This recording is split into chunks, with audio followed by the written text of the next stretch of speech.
Gadis kecil ini, namanya Sayaka. Ini hari pertama masuk SMP. Sayaka bertemu dengan beberapa teman perempuan. Rok Sayaka terlalu panjang. Mereka menyarankan, rok keriting pendek akan lebih imut. Benih kecantikan ditanam di hati Sayaka. Sejak saat itu, mereka memakai riasan tebal, menjalani dunia malam, membuang-buang masa muda yang berharga. Karena tidak belajar, akhirnya menjadi bodoh. Waktu berlalu, di SMA, Sayaka memasuki kelas terburuk di sekolah. Di mata kepala sekolah, mereka adalah sampah yang tidak kompeten. Sayaka juga memiliki ayah patriarkal, tidak berprestasi, dan ibu yang tidak bisa mendidik. Ini membuat Sayaka tanpa sadar telah melewati tahun pertama SMA. Hari pertama tahun kedua, guru menemukan bungkus rokok Sayaka. Kepala sekolah mengancamnya, jika mengaku maka Sayaka tidak akan dikeluarkan. Sayaka keras kepala. Sayaka tidak mau mengaku. Dia mengikuti kemauannya sendiri. Pada akhirnya, sekolah memberi Sayaka hukuman. Setelah pulang, ibunya mencarikan sekolah intensif agar Sayaka bisa terus belajar. Sekolah inilah yang akan mengubah Sayaka. Aomineju. Hari pertama masuk kelas, dandanan mewah dan riasan tebal. Dia tercengang melihat Sayaka. Ini adalah Pak Guru Hirata. Dia memuji penampilan Sayaka. Begitulah cara guru ini mengenali karakter asli siswa, sehingga mereka cepat akrab.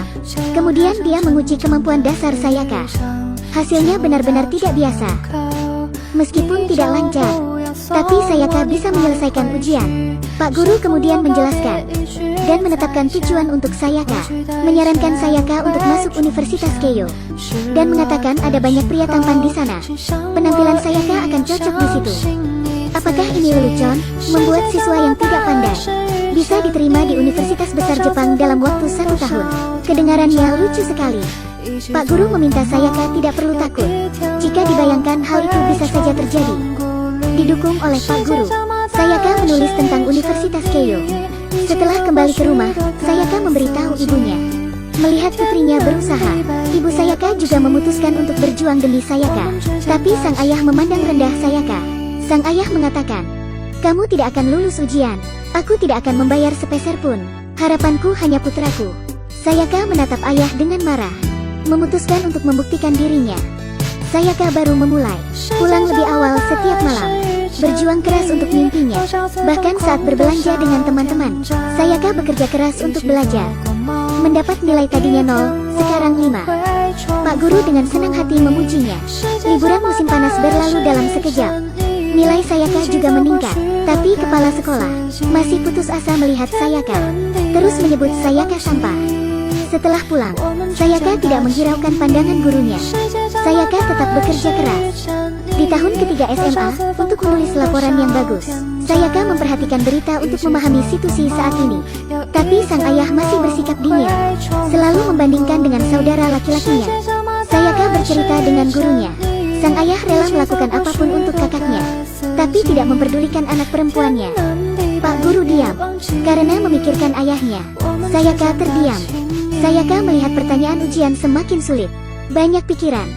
Sayaka pergi keluar, naik ke atap. Ini adalah pertama kalinya Sayaka ingin melepaskan mimpinya. Guru Hirata sangat perhatian dan pandai mendidik siswa. Pada hari itu, Sayaka berpakaian berbeda datang ke sekolah intensif. Pak Guru tidak mengkritiknya, malah memuji penampilannya.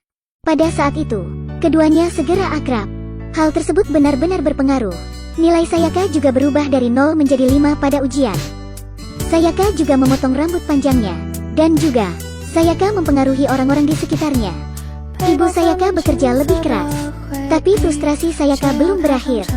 Tes demi tes membuatnya semakin tidak percaya diri. Bukunya penuh dengan rasa sakit, keputusasaan dan kesepian. Rasa ingin menangis. Sampai suatu hari, Sayaka menemui gurunya. Sayaka mengatakan dirinya sendiri sampah. Sampah tidak harus membuktikan dirinya sendiri. Kalau begitu jangan ikut ujian sama sekali, dan tidak usah pergi ke universitas manapun. Sayaka menyerah. Dia berlari ke tempat ibunya bekerja. Sayaka melihat ibunya yang masih bekerja hingga larut malam. Sayaka tidak tahan lagi. Ibu Sayaka memeluknya.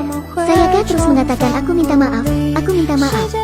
Ibu Sayaka memberitahunya, "Menyerahlah jika kamu terlalu lelah.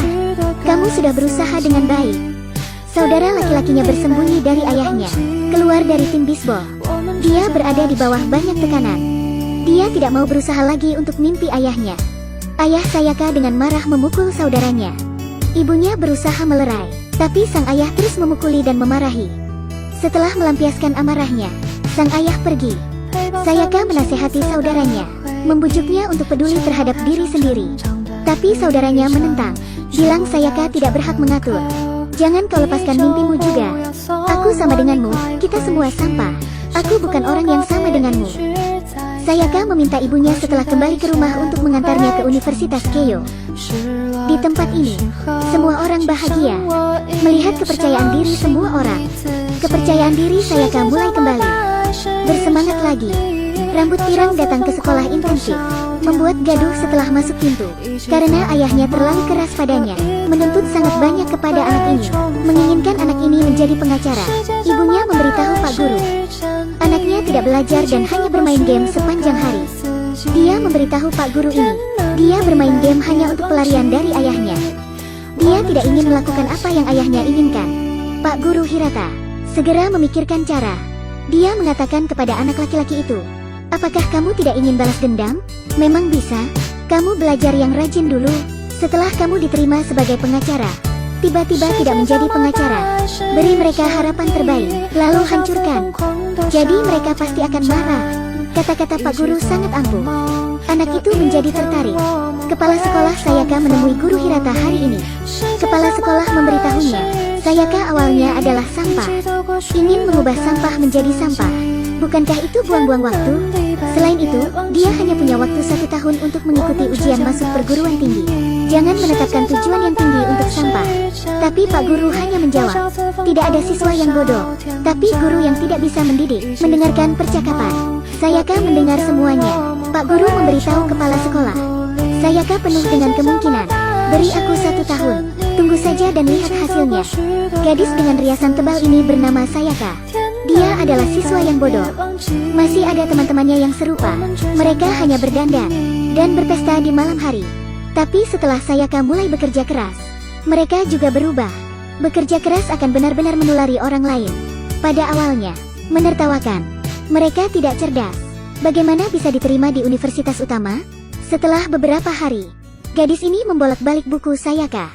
Mulai kaget, di buku Sayaka penuh dengan catatan. Pada suatu ketika, temannya tiba-tiba berkata kepada Sayaka, kami bertiga tidak akan mengajakmu bermain lagi. Sayaka mengira mereka membenci dirinya. Mereka menjelaskan, ternyata mereka tidak ingin mempengaruhi belajar Sayaka. Mereka tidak ingin merusak kegigihan super keren ini. Seorang gadis berkata, mereka harus seperti Sayaka, bekerja keras untuk tujuan sendiri. Dukungan dan persetujuan teman-teman membuat Sayaka meneteskan air mata. Lalu ayah Sayaka, seperti biasa dengan perkataan kasar, tapi hatinya juga akan tersentuh. Sang ayah pulang malam, melihat catatan di dinding. Ada salah satu terjatuh. Dengan menghela nafas, mengambilnya. Hari ini, sang ayah menceritakan alasan memukul Sayaka. Ternyata putrinya selalu menyebut dirinya orang tua bau. Itu membuatnya merasa bahwa dia tidak memiliki martabat. Nilai tes Sayaka turun malam itu. Meskipun nilainya tidak terlalu bagus, tetapi kesempatan untuk pergi ke Universitas Keio naik 50%. Mata ayah berubah ketika dia melihatnya. Anggota keluarga semuanya bersama. Ini juga pertama kalinya sang ayah berinisiatif untuk melihat nilai putrinya. Dia akhirnya percaya. Sayaka benar-benar berubah. Hari ujian turun salju. Transportasi semuanya lumpuh. Tapi kemudian sang ayah bergegas kembali. Sang ayah baru saja memasang rantai salju. Dalam perjalanan ke sekolah, sang ayah dan Sayaka tidak berbicara. Tiba-tiba ayah Sayaka menghentikan mobil. Dia membantu mobil orang yang terjebak salju. Sayaka menatap ayahnya, mengingat apa yang ibunya katakan. Jangan lihat penampilannya, sebenarnya sangat lembut. Sayaka diam ketika turun dari mobil. Sayaka berjalan. Ketika Sayaka berangkat masuk ke ruang ujian, sang ayah melompat keluar dari mobil, berteriak, semangat, mulai ujian. Sayaka dengan hati-hati menuliskan jawaban untuk setiap pertanyaan. Dia ingat percakapan antara Pak Guru dan kepala sekolah. Sayaka bukan sampah. Dia penuh dengan kemungkinan. Dia adalah gadis yang hebat dan luar biasa. Semua ujian sudah selesai. Sayaka membuka situs web untuk hasil, memasukkan ID siswa. Dia menutup matanya. Klik untuk mengonfirmasi. naik sepedanya. Segera menemui Guru Hirata. Pak Guru, ada apa? Saya diterima? Apa? Bagus sekali. Setelah ayahnya mengetahui, dia memeluk ibu Sayaka.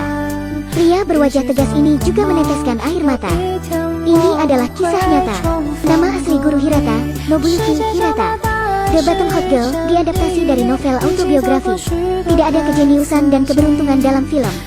Hanya ada satu jalan pintas, adalah melalui kerja keras terus-menerus dan pembelajaran yang membosankan. Akhirnya membuat dirinya menjadi sukses. Kasumi Arimura yang berperan sebagai Sayaka, juga aktris dari bekerja keras. Dari menjadi peran pendukung, hingga ke posisi protagonis. Dia telah muncul di 11 serial TV dan film termasuk Bottom Hot. Dapat digambarkan sebagai aktris produktif. Hal seperti itu membuat dia layak mendapatkan penghargaan. Percaya pada film inspiratif ini. Film ini dapat memengaruhi Anda untuk bekerja lebih keras sekarang. Saya yakin Anda menyukainya. Jangan lupa like dan follow.